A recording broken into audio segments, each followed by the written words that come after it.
What is up guys, in today's video I'm going to be showing you how to do a focus stack photo all the way from your camera through to Photoshop and the end result, so let's get into it.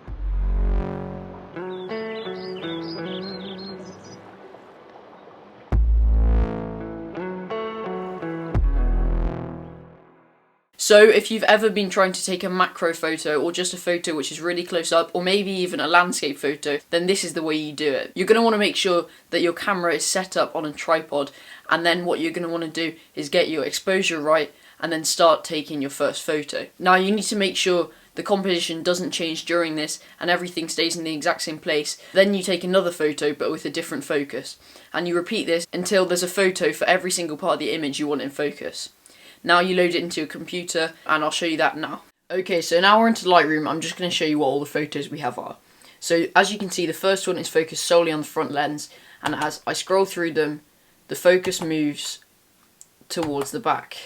So once you've imported them all into Lightroom, you're going to want to shift click on them and then go down and hit export. You want to save them all into one folder. So I'm just going to save them into this folder, and I'm going to save them at about 60% on a JPEG file. Now let's hit export. Okay, so now the files are exported as JPEGs. We go into Photoshop, go File and Script. Then we go down into Load Files into Stack. Then we got to go to Browse, and we have to find them in our Finder.